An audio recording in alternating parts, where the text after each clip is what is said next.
إن الحمد لله نحمده ونستعينه ونستغفره ونعوذ بالله من شرور أنفسنا ومن سيئات أعمالنا من يهده الله فلا مضل له ومن يضلل فلا هادي له وأشهد أن لا إله إلا الله وحده لا شريك له وأشهد أن محمدا عبده ورسوله صلى الله عليه وعلى آله وأصحابه والتابعين وتابع التابعين ومن تبعهم بإحسان إلى يوم الدين. يا أيها الذين آمنوا اتقوا الله حق تقاته ولا تموتن إلا وأنتم مسلمون. يا أيها الناس اتقوا ربكم الذي خلقكم من نفس واحدة وخلق منها زوجها وبث منهما رجالا كثيرا ونساء واتقوا الله الذي تساءلون به والأرحام إن الله كان عليكم رقيبا. يا أيها الذين آمنوا اتقوا الله وقولوا قولا سديدا يصلح لكم أعمالكم ويغفر لكم ذنوبكم ومن يطع الله ورسوله فقد فاز فوزا عظيما. أما بعد فإن خير الحديث كتاب الله وخير الهدي هدي محمد صلى الله عليه وعلى آله وسلم وشر الأمور محدثاتها فإن كل محدثة بدعة وكل بدعة ضلالة وكل ضلالة في النار. Ikhwani fi din, a'azakumullah, kaum muslimin yang saya hormati. Setelah Allah ingatkan kembali tentang kenikmatan-kenikmatan yang pernah diberikan kepada Bani Israel dengan ayatnya, ya Bani Israel udhkuru ni'mati allati an'amtu alaikum wa anni faddaltukum 'alal 'alamin. Wahai Bani Israel, ingatlah kenikmatanku atas kalian dan bahwasanya aku telah muliakan kalian di atas seluruh alam. Ini global. Kemudian Allah rincikan, wa idh najjaynakum min ali fir'aun, dan ingatlah ketika kami menyelamatkan kalian dari Fir'aun. Kalimat ala Fir'aun adalah Fir'aun dan pengikut-pengikutnya, Fir'aun dan bala tentaranya, Fir'aun dan antek-anteknya. Jadi itu makna al. Dan tidak perlu disebut dua kali. Tidak perlu disebut Fir'aun wa alu Fir'aun. Kenapa? Karena kalimat al termasuk yang disebutnya ada di dalamnya. Ya, kalau dikatakan ala Fir'aun, maka Fir'aun dan orang-orangnya. Demikian pula kalau kita menyatakan Ali Imran, maka maknanya Imran dan keluarganya dan juga pengikut-pengikutnya. Dan ini yang lebih sahih, sehingga tidak perlu disebut dua kali. Sama saja maknanya Allahumma salli ala Muhammad wa ala ali Muhammad dengan langsung Allahumma salli ala ali Muhammad sallallahu alaihi wasallam, maka kedua-duanya bermakna sama. Karena kalimat ya Allah berikan salawat pada ali Muhammad maknanya pada Rasulullah SAW dan pengikut-pengikutnya. Barakallahu fikum. Maka dikatakan dengan kalimat ali Fir'aun, ini Fir'aun dan juga pengikut-pengikutnya. Dan sebagai pelajaran juga bahwa ternyata al tidak hanya keluarganya. Sering diterjemahkan dengan keluarga. Ternyata maknanya dan pengikut-pengikutnya, termasuk al Fir'aun, bukan hanya keluarga Fir'aun, tetapi maknanya adalah seluruh pengikut-pengikutnya, seluruh pasukannya dan bala tentaranya. Dan ingatlah kenikmatanku atas kalian, wahai Bani Israel, yaitu ketika kami selamatkan kalian dari Fir'aun dan bala tentaranya, yang mereka yasumunakum su'al adab. Disebutkan oleh Syekh Sa'di dalam tafsirnya, hadza syuru'u fi i'tidad ni'amihi ala Bani Israel. Ini berarti sudah masuk ke dalam rincian kenikmatan-kenikmatan yang pernah Allah berikan kepada Bani Israel. Syuru' yani syar'a fi, masuk pada satu pembicaraan, yaitu i'dad ni'amihi, menyebutkan satu persatu kenikmatan-kenikmatannya atas Bani Israel ala wajhi tafsir, dengan cara rinci. Maka dimulai oleh Allah SWT dengan yang pertama, wa idh najjaynakum min ali fir'aun, dan ingatlah ketika kami selamatkan kalian dari Fir'aun dan pengikut-pengikutnya. Min Fir'aun wa malaihi, dari Fir'aun dan orang-orangnya dan pengikut-pengikutnya, wa junudihi, dan bala tentaranya, wa kanu qabla dzalik, dan mereka sebelum itu, sebelum Allah selamatkan Bani Israel, mereka Fir'aun dan bala tentaranya yasumunakum su'al adab. Apa makna yasumunakum? Ayyuallunakum wa yasta'milunakum, yakni menimpakan pada kalian dan mempekerjakan kalian, diperbudak, diinjak-injak martabatnya, dipaksa untuk bekerja melayani mereka. Su'al adab, dan itu sejelek-jelek adab. Yani ashaddahu bi an kanu yudabbihuna abna'akum wa yastahyuna nisa'akum, yaitu sejelek-jelek adab, sedahsyat-dahsyatnya, yaitu bagaimana mereka menyembelih anak-anak laki-laki kalian, wahai Bani Israel. Khasyatan umumikum, karena khawatir berkembangnya jumlah kalian, karena khawatir popularitasnya semakin banyak, atau populasinya semakin banyak. Wa yastahyuna nisa'akum, dan membiarkan hidup wanita-wanita kalian, yakni tidak dibunuh, yang perempuan-perempuan, yang wanita tidak dibunuh. Fa antum baina qatilin wa mudallalin bil a'mal syaqqah, maka kalian wahai Bani Israel menjadi orang-orang yang selalu dalam keadaan imma dibunuh, wa imma disiksa, atau mudallal, direndahkan, dihinakan, diperbudak, bil a'mali syaqqah, dengan pekerjaan-pekerjaan yang berat. Bahkan bukan hanya berat, kasar.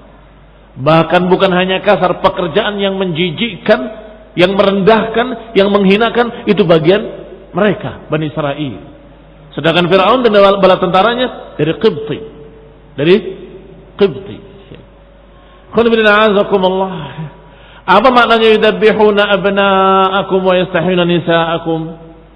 Dimulai sejak Fir'aun mimpi, dalam tidurnya melihat, la'anahullah, semoga Allah melaknat Fir'aun, melihat mimpi yang dahsyat, yang menakutkan, yaitu munculnya api, sebagaimana disebutkan dalam tafsir Ibnu Katsir rahimahullah, dari Baitul Maqdis dan masuk ke rumah-rumah semua buyutul Qibti, semua rumah-rumah suku Qibti, sukunya Fir'aun,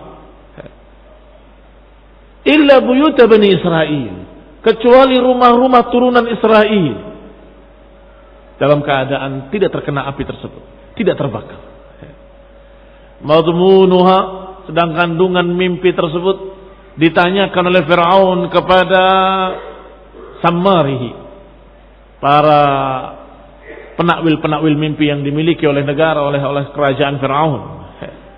Maka jawaban mereka, bi anna bani Israil yatawaqqa'una khuruj rajulin minhum yakunu lahum bihi dulatan wa rif'ah, bahwasanya dari suku Israel akan muncul nanti seseorang yang akan mengalahkan engkau wahai Fir'aun, yang akan menjadi kuat, yang akan menjadi seorang yang memiliki dulatan wa rif'atan, memiliki dulah wa rif'ah, kekuasaan dan kekuatan dan ketinggian, dan akan dikalahkan Fir'aun dan semua anak buahnya.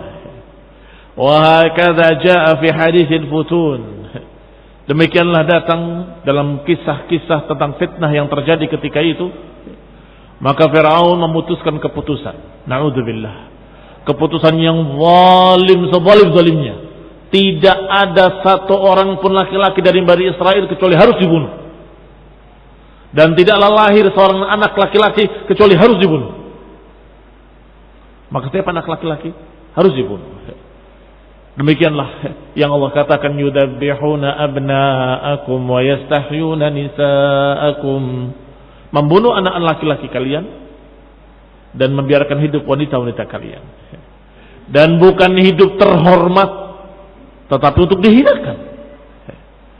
Maka baina qatilin wa mudallalin, maka Israel atau Bani Israel, kaum Yahudi ketika itu, antara dua kemungkinan, imma qatil wa imma mudallal, bisa jadi dibunuh atau dihinakan, direndahkan. Kalau laki-laki dibunuh, kalau perempuan diperbudak, dijadikan sebagai budaknya, disuruh dengan pekerjaan-pekerjaan yang berat yang menyiksa mereka. Dan perlu diketahui pula bahwa Fir'aun itu bukan namanya, tapi julukan. Semua pemimpin Mesir dijuluki dengan Fir'aun, sehingga ada Fir'aun pertama, Fir'aun kedua, Fir'aun ketiga, semuanya dipanggil dengan julukan Fir'aun. Sebagaimana seluruh penguasa Romawi dijuluki dengan Kaisar, atau yang kemudian dalam bahasa kita Kaisar Romawi. Siapapun dia maka disebut Kaisar. Kaisar yang pertama, Kaisar yang kedua, Kaisar yang ketiga. Sama seperti Kisra, julukan bagi penguasa Persia, dijuluki dengan Kisra. Sedangkan Yaman dijuluki dengan Tubba, wa qaumu Tubba. Siapa Tubba? Penguasa-penguasa Mesir, penguasa-penguasa Yaman dijuluki dengan Tubba. Sama, itu pun bukan nama, julukan bagi semua penguasa di Yaman. Termasuk juga Najasyi, itu bukan nama, julukan semua penguasa-penguasa Habasyah dijuluki dengan Najasyi. Tapi kalau penguasa India, apa julukannya? Dijuluki dengan Batlimus. Batlimus itu julukan penguasa-penguasa India. Adapun nama Fir'aun di masa Musa alaihi salam, yang mengejar Musa, menyiksa Bani Israel dan seterusnya, namanya diriwayatkan adalah Al-Walid ibn Mus'ab ibn Rayyan, atau dikatakan pula Mus'ab ibn Rayyan. Ini namanya. Adapun Fir'aun adalah julukannya. Dia termasuk Imliq, dari turunan Imliq ibn al-Aud ibn Iram ibn Sam ibn Nuh.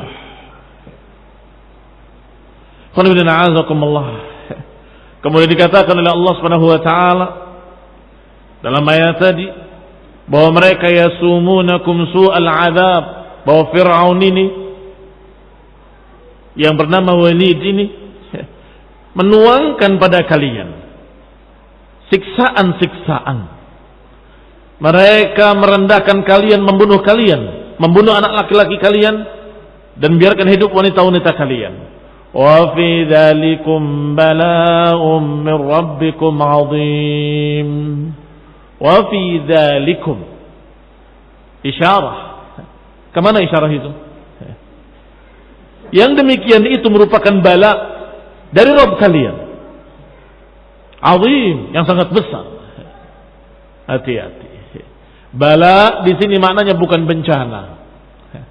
Bala di sini maknanya adalah kenikmatan. Dan inilah sebagai tambahan lagi buat kalian. Bahwa kadang-kadang dalam bahasa Arab ada satu kalimat yang memiliki dua makna yang bertentangan. Bisa bermakna bencana, bisa bermakna kenikmatan. Karena dua-duanya bala, dua-duanya ikhtibar, dua-duanya ujian. Dan kadang ujian itu dengan kebaikan, kadang ujian dengan kejelekan. Wa qala Ibnu Katsir rahimahullah, wa aslul bala al-ikhtibar. Asal kata dari bala itu dari kata ikhtibar, ujian. Wa qad yakunu bil khairi wasyarr. Kadang-kadang ujian itu dengan kebaikan, kadang-kadang ujian itu dengan kejelekan. Sebagaimana Allah katakan dalam Al-Qur'an, wa nabluukum bisyarri wal khairi fitnah, dan kami berikan bala pada kalian. Dengan apa? Nablu dari kata bala. Bisyarri wal khairi. Bisyarr wal khair, dengan kebaikan dan dengan kejelekan. Dengan kejelekan dan dengan kebaikan. Artinya makna ayat ini, kami akan berikan kepada kalian ujian dengan kebaikan dan dengan kejelekan sebagai fitnah buat kalian. Atau ayat lain Allah katakan, wa balawnahum, juga dengan kata bala. Wa balawnahum bil hasanati was sayyiati la'allahum yarji'un. Dan kami berikan bala dengan kebaikan dan dengan kejelekan. Bil hasanat was sayyi'ah la'allahum yarji'un, agar mereka mau kembali. Berarti bala adalah ujian, kadang dengan kebaikan, kadang dengan kejelekan. Maka di sini ditafsirkan oleh para ulama, sebagian menyatakan bahwa makna dari bala di ayat ini adalah ni'mah. Berarti dalikumnya isyarat kemana? Berarti dalikum adalah isyarat kepada apa yang Allah katakan di awal, wa idnajainakum, dan ingatlah ketika kami selamatkan kalian, dan itu merupakan bala'un min rabbikum azim, merupakan kenikmatan yang Allah berikan pada kalian sebagai ujian yang besar, yakni nikmah azimah untuk kalian sebagai ujian.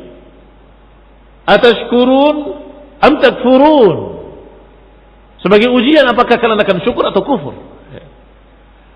Adapun Nabiullah Sulaiman alaihi salam sangat yakin kalau itu ujian dari Allah, maka dia menyatakan, hadza min fadli rabbi liyabluwani aashkur am akfur. Ini adalah fadilah dari Allah untukku, untuk menguji aku, apakah aku syukur atau kufur. Maka Bani Israel dituntut oleh Allah Subhanahu wa taala untuk syukur. Kalian tuh sudah diberi kenikmatan-kenikmatan yang sangat banyak. Di antaranya kenikmatan selamatnya kalian dari Firaun dan bala tentaranya. Siapa kalian? Bagaimana keadaan kalian? Seberapa kekuatan kalian? Kalian sedikit, kalian lemah, tapi Allah selamatkan kalian. Ini nikmah azimah. Dalikum bala'un min rabbikum azim. Itu bala, kenikmatan dari Rabb kalian sangat besar, untuk ujian buat kalian. Atashkurun, apakah kalian mau syukur? Walaupun sebagian yang lain dari para ahli tafsir menyatakan bahwa bala yang dimaksud dalam ayat ini adalah bencana, ujian. Berarti isyaratnya kemana? Isyaratnya adalah apa yang dilakukan oleh Fir'aun tadi. Yudabbihuna abna'akum wa yastahyuna nisa'akum yasumunakum su'al adab. Menimpakan pada kalian jelek-jelek azab. Dan yang itu semua merupakan bala'un min rabbikum azim. Merupakan bencana yang menimpa kalian, bencana besar sebagai ujian buat kalian. Ayyuhuma al-arjah.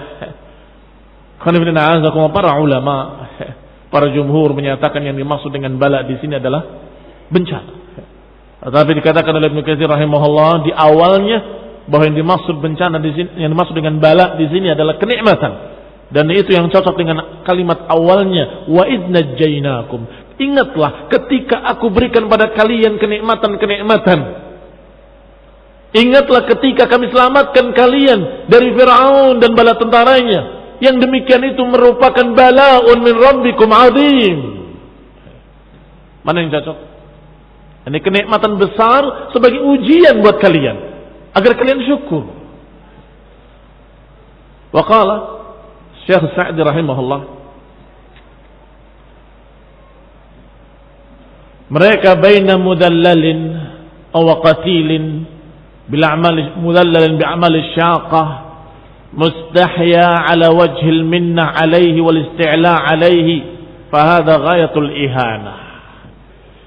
Sebelum Allah selamatkan Bani Israel, sebelum Allah selamatkan mereka Yahudi, mereka adalah suku yang rendah, budak, yang dipekerjakan, yang mustahya ala wajhil minnah, yang dia dalam keadaan tidak memiliki apa-apa, dihinakan, dikuasai, diinjak-injak, dan mereka fi ghayatil ihanah, di puncak kehinaannya.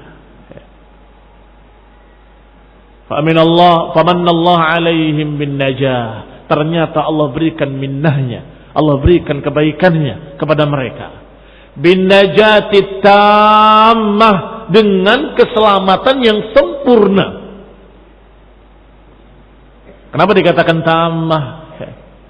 Karena selamatnya dari dua sisi, hissiyan wa ma'nawiyan.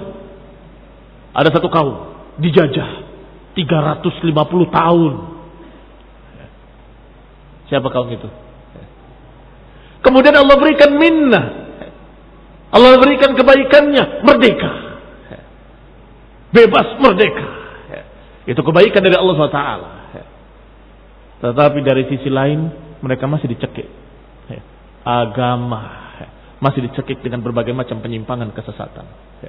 Ekonomi masih ketergantungan dengan negara ini dan negara itu, belum sempurna.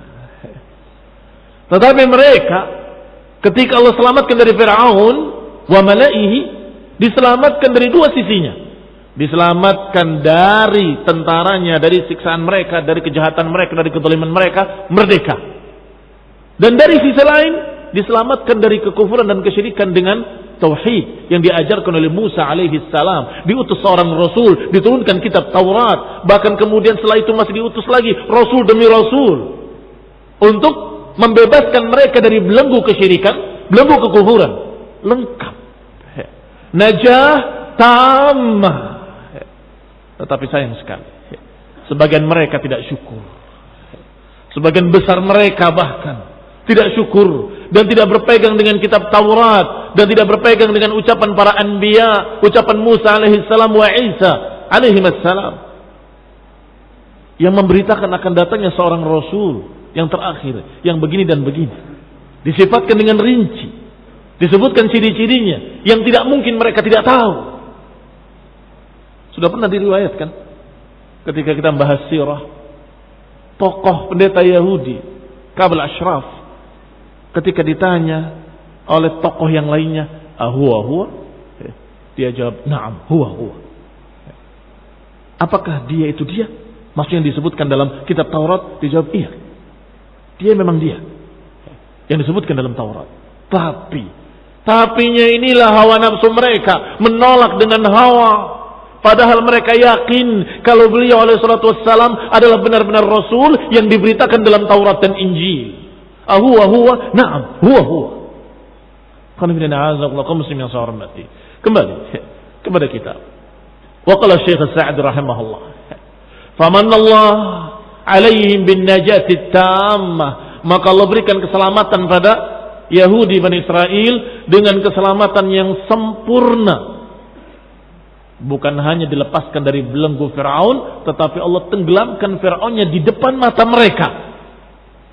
Ni'mah azimah, bala'un min rabbikum azim. Qala ighraqu aduwihim wa hum yandurun. Allah tenggelamkan Fir'aun dan bala tentaranya, musuh-musuh mereka, musuh Bani Israel, dalam Laut Merah. Wahum yanzurun, dan mereka dalam keadaan melihat bagaimana tentara tersebut tenggelam. Yaitu ketika mereka berangkat di malam hari, menjauh dari Fir'aun dan bala tentaranya, Fir'aun berlambat-lambat mengejarnya dan menyatakan, nanti jangan ikuti mereka sampai terdengar dia siyahud diyuk, sampai terdengarnya kokok ayam-ayam jantan. Jadi ketika hampir saja, ternyata hari itu tidak ada satu ayam pun yang berkokok.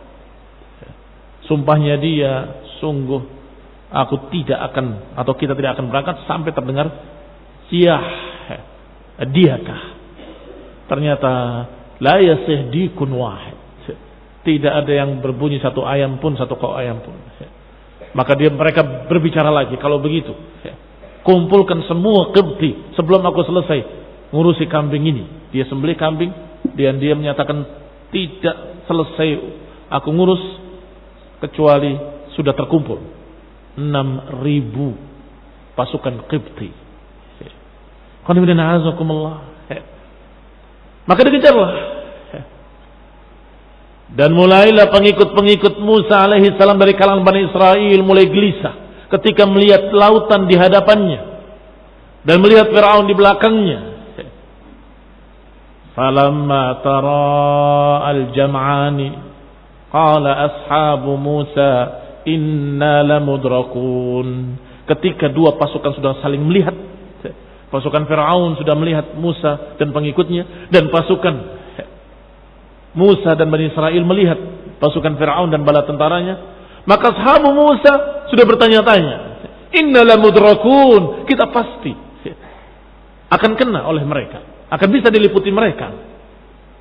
Maka Musa menjawab, tidak, kalla, tidak akan. Bahwa Allah Subhanahu wa taala sudah menunjukkan kepada kita urusannya. Ada seorang yang bernama Yusha ibn Nun berkata kepada Musa, ya Musa, aina amru rabbik? Di mana amru rabbik itu? Kata Musa, ini, menunjuk ke lautan. Maka Yusha memacu kudanya masuk ke lautan. Tenggelam sampai hampir hilang. Kembali lagi sampai hampir hilang, tenggelam. Kembali lagi, wahai Musa, aina amru rabbik? Kemana amru rabbik? Yang mana amru rabbik yang dijanjikan? Kata Musa, sini. Sampai 3 kali. Dan dia berkata lagi, wahai Musa, sungguh demi Allah, engkau tidak berdusta dan Rabbmu tidak berdusta. Tapi kenapa? Atau kemana? Kata Musa, ke sini. Maka yang ketiga kalinya Allah berfirman kepada Musa, idrib bi'asakal bahr, pukullah tongkatmu ke laut. Maka dipukulkan ke laut.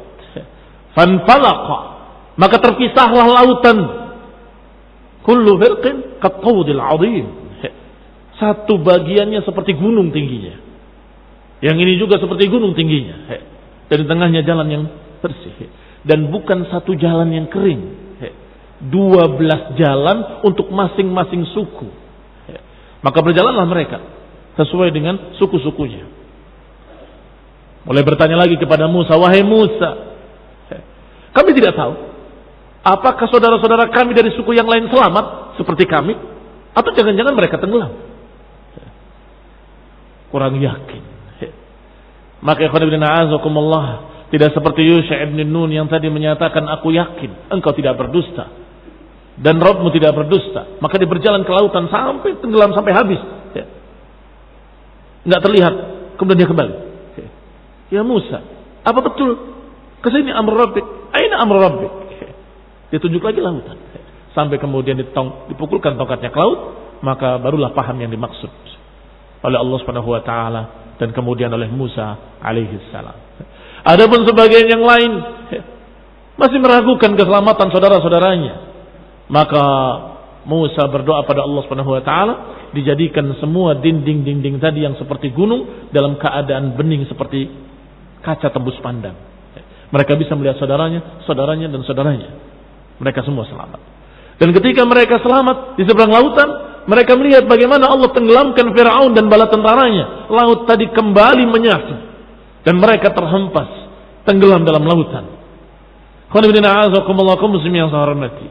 Maka Allah katakan dengan kalimat wa aghraqna ala fir'aun wa antum tanzurun. Ingatlah, berarti yang kedua sekarang. Wa id faraqna bikumul bahra fa anjaynakum wa aghraqna ala fir'aun wa antum tanzurun. Dan ingatlah ketika kami belah untuk kalian lautan. Ini sungguh bangsa mana, umat mana yang pernah diistimewakan sampai dibelah lautan untuknya kalau bukan Bani Israil.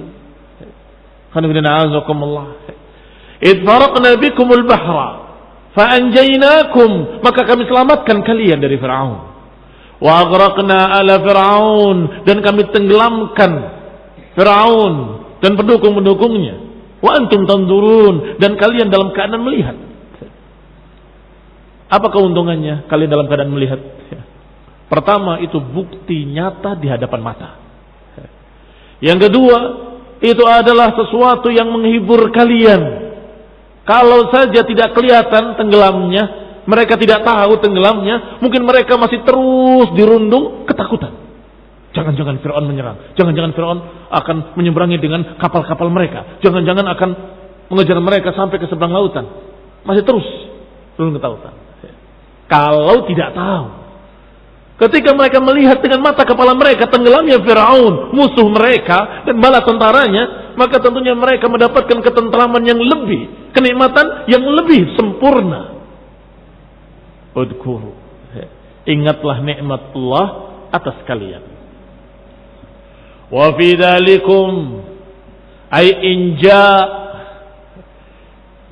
yakni diselamatkannya kalian, itu merupakan balaun, merupakan ihsanun. Lihat tafsir Sa'di rahimahullah, menyatakan balaun ay ihsanun. Sepertinya beliau merajihkan yang menafsirkan bala dengan makna kenikmatan, bukan bencana. Ihsanun min rabbikum azim, dan itu merupakan kenikmatan dari Rabbmu yang sangat besar, yang patut disyukuri. Fahadha mimma yujib alaikum syukur wal qiyam bi awamirih, dan ini tentunya mewajibkan mereka untuk syukur kepada Allah Subhanahu wa taala dan untuk menegakkan perintah-perintahnya, menjauhi larangan-larangannya, dan beriman kepada nabi-nabinya, termasuk nabi terakhir Nabi Muhammad sallallahu alaihi wa ala alihi wasallam. Tsumma dzakara minnatahu alaihim biwa'dihi li Musa. Kemudian diingatkan pula oleh Allah Subhanahu wa taala kenikmatan berikutnya. Biwa'dihi li Musa, yaitu pernah memberikan janji kepada Musa. Ini pertemuan dengan Musa 40 lailatan, 40 hari atau 40 malam. Liyunzil alaihimut Taurah al-mutadamminah lin-ni'amil 'azimah, yaitu untuk menerima Taurat yang di dalamnya terkandung kenikmatan-kenikmatan yang besar, yang tidak kalah besarnya dengan kenikmatan-kenikmatan tadi. Karena ini kenikmatan-kenikmatan yang sifatnya ma'nawi, kenikmatan ma'nawiyah, dan tentunya kenikmatan ma'nawiyah lebih tinggi daripada kenikmatan hissiyah. Memiliki masalih al-'amimah, yang di dalamnya ada maslahat-maslahat yang merata. Amim dari kata umum. Ini kenikmatan maslahat-maslahat untuk seluruhnya. Tsumma innahum lam yasbiru. Ternyata ditinggal 40 hari saja enggak sabar mereka. Ditinggal 40 malam saja enggak sabar mereka. Qabla istikmalil mi'ad, sebelum sempurnanya 40 hari, mereka sudah menyembah berhala. Belum selesai 40 hari. Abadul ijla min ba'dih. Mereka sudah menyembah berhala dalam bentuk patung sapi. Diprakarsai oleh Samiri. Yang Samiri katanya melihat apa yang tidak dilihat orang lain katanya. Basurtu, aku melihat apa yang tidak dilihat oleh orang lain. Ini asarul Rasul, dari jejak-jejak malaikat. Maka dia faqabadtuhu, Aku genggam, aku ambil, dan kemudian dikumpulkan semua perhiasan-perhiasan mereka, emas dan perak mereka, kemudian dilebur, dibikin satu patung sapi yang lahu khuwar, yang memiliki suara. Tidak lama, nggak sampai 40 hari, mereka sudah kembali kufur, sudah kembali berbuat kesyirikan. Maka datanglah Musa, dikatakan oleh Allah Subhanahu wa taala bahwa kaummu telah menyelisihi apa yang kau ajarkan, dan mereka sedang menyembah sapi atau patung sapi. Musa pulang dengan marah, melemparkan alwahnya, menarik jenggotnya Harun, dan menyatakan, apakah kau diam idra'aitahum dallu, ketika kau melihat mereka sesat? Kata Harun, aku khawatir engkau akan katakan aku memecah Bani Israel. Apa kata Allah? Tsumma afawna ankum, kemudian kami maafkan. Subhanallah. Allah maafkan kesalahan mereka yang besar, yaitu menyembah sapi. Dikatakan tsumma afawna ankum, untuk apa? Allah maafkan kembali, dan Allah berikan kesempatan kembali agar mereka bersyukur.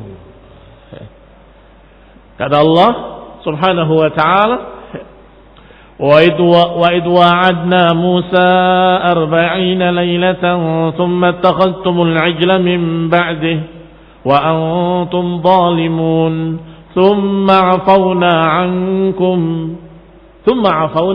'ankum min ba'di dzalika la'allakum tashkurun, agar kalian bersyukur.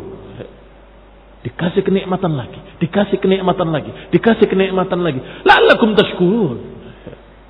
Tetapi subhanallah, mereka tetap tidak bersyukur. Mereka tetap ingkar, tetap tidak mensyukuri nikmat-nikmat tadi, tetap menentang apa yang Allah katakan dalam Taurat dan Injil, menentang ucapan Nabi-Nabiullah, Rasul-Rasul Allah, Nabi Musa dan Nabi Isa alaihi wassalam. Mereka menentang Nabi yang dikhabarkan akan datang, yaitu Nabi Muhammad sallallahu alaihi wasallam. Inilah kufurnya mereka, tidak syukur pada Allah Subhanahu wa ta'ala. Qala Syekh Sa'd rahimahullah, thumma innahum lam yasbiru qabla istikmal al-mi'ad hatta 'abadu al-'ijla min ba'dihi, ay min ba'di dhihabihi. Wa antum zalimun, dan kalian dalam keadaan zalim, kata Allah. Alimuna bi dzulmikum, kalian sendiri tahu kezaliman kalian. Qad qamat alaikumul hujjah, di mana kezalimannya? Karena telah tegak pada kalian hujjah, telah diutus seorang rasul, telah diturunkan Taurat. Fa huwa a'zam jurman wa akbar isman, maka siapa yang menyelisihi setelah datang hujjah, siapa yang berbuat zalim setelah tegak hujjah, maka tentunya dosanya dosa yang paling besar. A'zamu jurman wa akbaru isman. Sudah diutus Rasul di tengah-tengah mereka. Tidak seperti kalian yang hanya mendapatkan riwayat dengan sanadnya dari Rasul. Mereka langsung berhadapan dengan Nabi Musa alaihissalam, mendengarkan langsung dari Nabi Musa alaihissalam. Bahkan nanti akan diriwayatkan lagi bahwa mereka sempat mendengar ketika wahyu diturunkan. Tetap mereka tidak syukur, tetap mereka menyelisihinya, dan mereka kufur dengan membuat patung sapi, dan dikatakan dengan dusta, hadza ilahu Musa fanasiya, inilah Tuhannya Musa, kata mereka, dan mereka percaya. Astagfirullah, astagfirullah, rapuh iman mereka.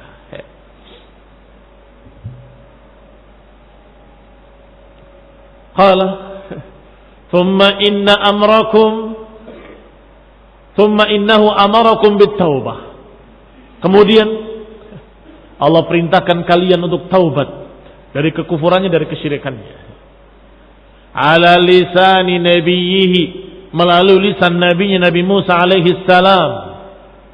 Fatubu ila bari'ikum faqtulu anfusakum. Taubatlah kalian kepada Rabb kalian, kepada pencipta kalian.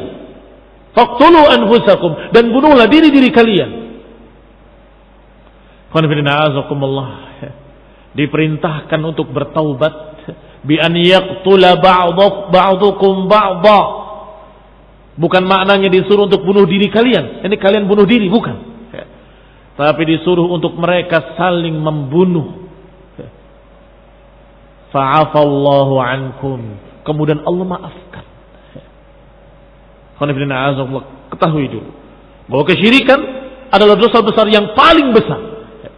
Lebih besar lagi kalau dilakukan oleh orang-orang yang sudah didatangi oleh seorang Rasul, seorang Nabiun Mursal. Musa alaihi salam berbicara pada mereka, membawakan wahyu dari Allah. Dan ditambah lagi, dilakukan oleh orang yang sudah diberikan kenikmatan demi kenikmatan. Sudah diselamatkan dari Fir'aun, sudah dibelahkan lautan untuk mereka, sudah diseberangkan mereka, sudah diberikan oleh Allah kenikmatan-kenikmatan. Tapi mereka menyembah sapi. Ini bukan kesalahan yang ringan. Maka taubatnya pun berat.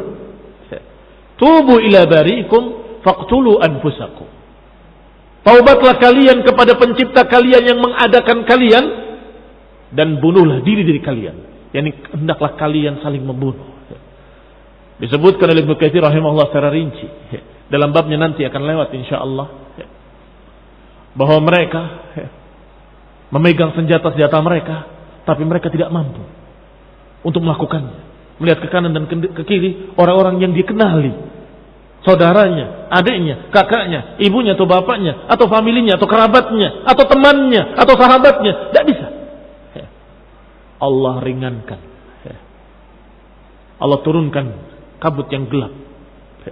Semakin gelap, semakin gelap. Maka mereka melihat sosok, tetapi tidak melihat itu siapa.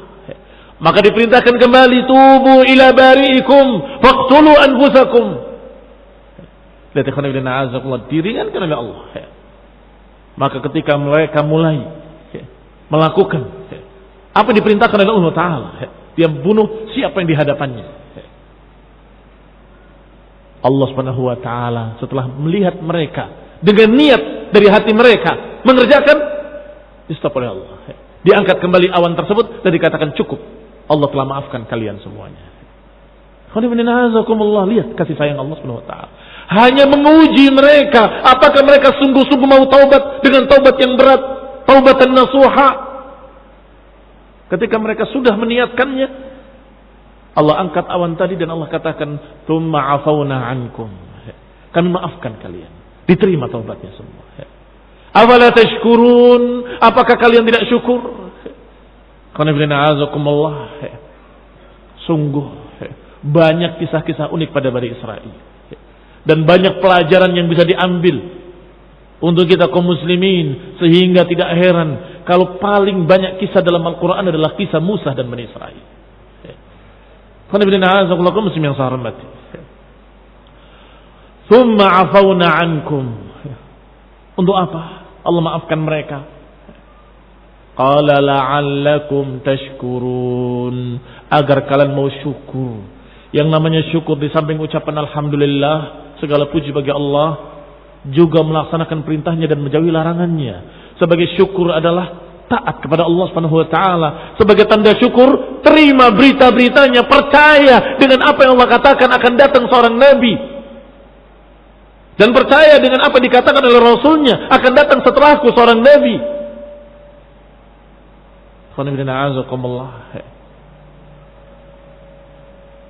Itu syukur. Tetapi kenyataannya mereka tidak syukur.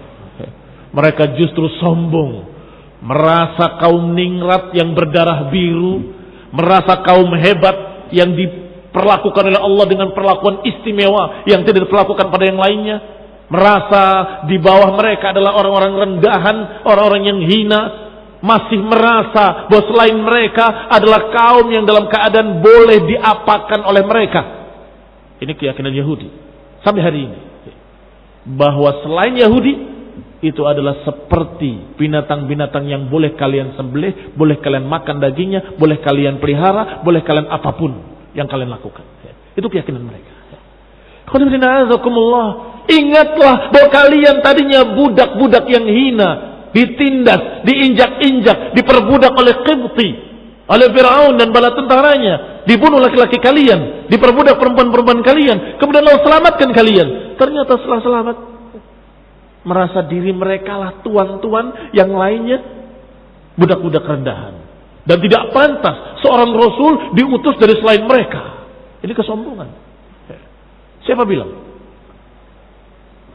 Siapa bilang? Apakah turun ayat?